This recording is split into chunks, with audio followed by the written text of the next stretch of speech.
여러분 안녕하십니까, 강신업 변호사입니다. 트럼프가 윤석열을 살린다, 트럼프가 윤석열을 살렸다 라는 말이 나옵니다. 무슨 말일까요? 네, 그렇습니다. 부정선거 때문에도 트럼프가 윤석열을 살릴 가능성이 있다, 이렇게 많은 사람들이 얘기를 하고 있습니다.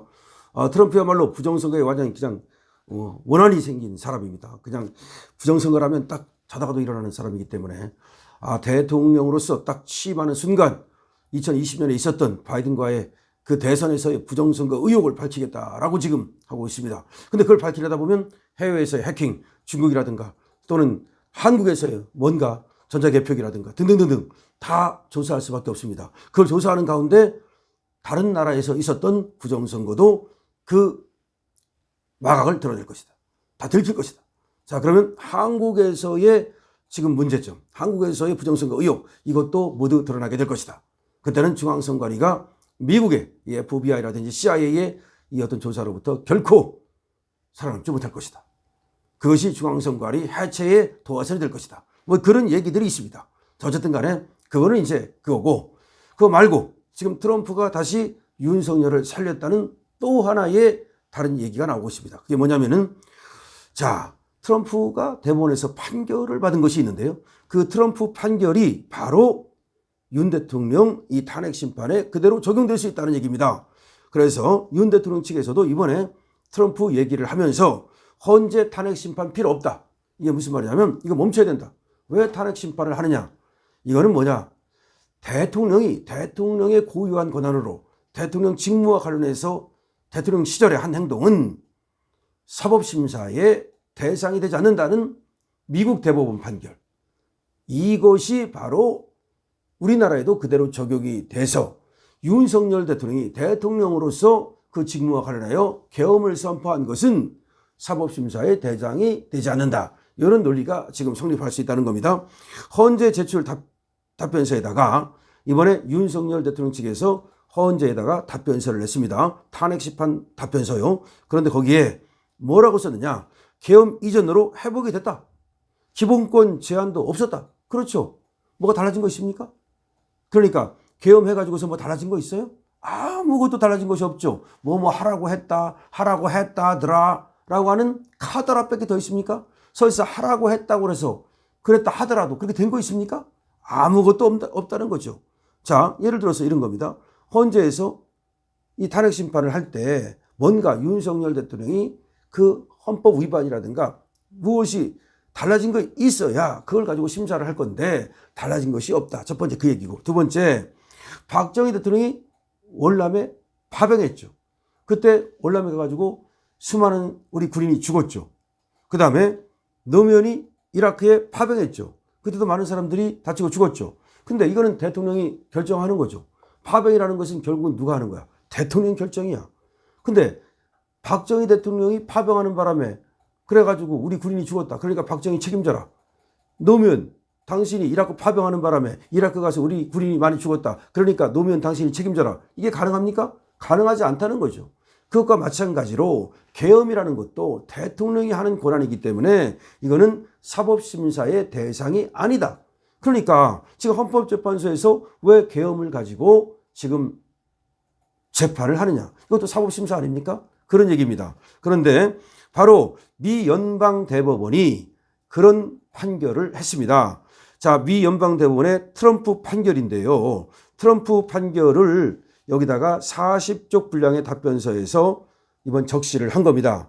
자, 지난 7월 미 대법원이 트럼프 전 대통령 관련 판결을 내렸는데 거기에 뭐라고 써 있냐면은 미국 연방대법원의 판결입니다. 당시 대법원은 전직 대통령의 재임 중 공적인 행위는 형사 기소를 면제받아야 한다. 대통령이 재임 중 공적으로 한 행위는 형사 기소를 면제받아야 한다.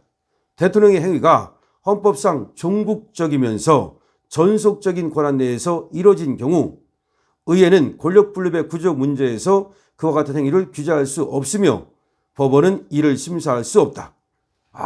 미국 연방대법원 확실히 멋집니다.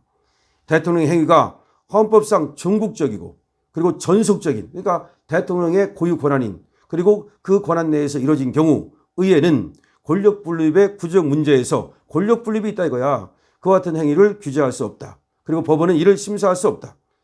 다시 말해서 계엄을 한 거에 대해서는, 발령한 거에 대해서는 전혀 문제 삼을 수가 없다는 거야. 다만 의회에서 해제해 주십시오 했죠? 그때 해제해 줬잖아요. 그러니까 문제될 게 하나도 없다는 거지. 그렇기 때문에 이거를 권력 분립, 삼권 분립이 분명히 있는데 대통령의 고유 권한에 대해서 왜 법원에서 심사를 하느냐 이 말이지. 윤 대통령 측은 이 판결을 들어 윤 대통령도 헌법 제77조에 따라 헌법 수호자로서 국가 긴급권을 행사한 것이며, 그렇죠? 헌법 제77조에 헌법 수호자로서의 국가 긴급권이 명시되어 있어요.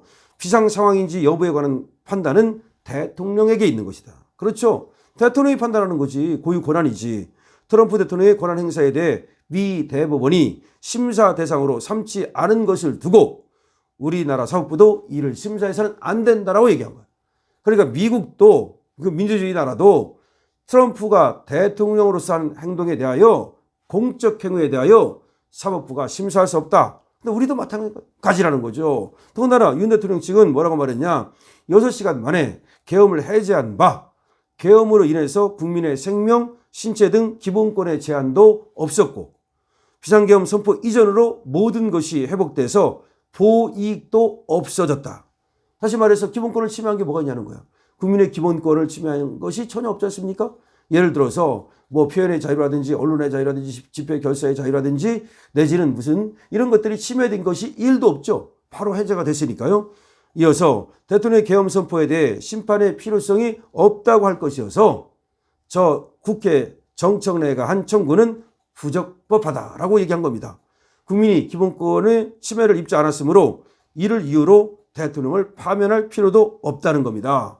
자, 윤 대통령 측은 박정희 대통령이 아까 얘기한 대로 베트남 파병, 노무현 대통령의 이라크 파병을 들면서 역시 이것도 그 파병이 적법하듯이 계엄도 적법한 것이다. 이로 인해서 인명피해도 더군다나 없었다. 가사, 우리 파병은 인명피해가 있었다 하더라도 그 책임을 대통령에게 물을 수는 없는 것이다. 이런 얘기입니다. 그 다음에 윤 대통령 측은 또 답변서에서 헌재 구성도 문제를 삼았어요. 지금 한덕수 국무총리에 대한 국회 탄핵소추는 무효야. 왜? 200석을 갖추지 않았기 때문에. 그리고 그러면 최상목 대통령 권한대행 이것도 역시 무효야. 한덕수가 무효니까 최상목 권한대행도 무효고, 그럼 무효인 자가 헌법재판관 2명을 임명했으므로 그 2명의 헌법재판관도 무효야.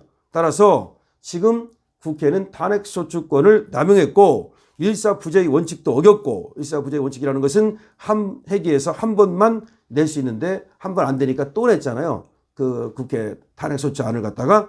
그것도 문제가 있고, 그 다음에 지금 얘기한 것처럼 헌재가 사법심사를 하는 것도 부당하고 조목조목 얘기를 한 거죠. 아주 잘했습니다. 그런데 특히 여기서 트럼프 판결, 미 연방대법원에서 트럼프 판결, 트럼프에 대하여 대법원에서 심사할 수 없다. 그럼 마찬가지로 윤석열에 대하여 우리 헌재에서 심사할 수 없다. 이렇게 되는 겁니다. 트럼프가 취임해서 이 얘기를 딱 던지면서 어떤 파장을 불러올까요? 트럼프의 취임이 많은 것을 변화시킬 것입니다. 트럼프 취임 때까지 잘 견디고 지금 지켜야 됩니다. 여러분 댓글 공유 그래서 중요하고 구독도 중요합니다. 강실업 TV입니다.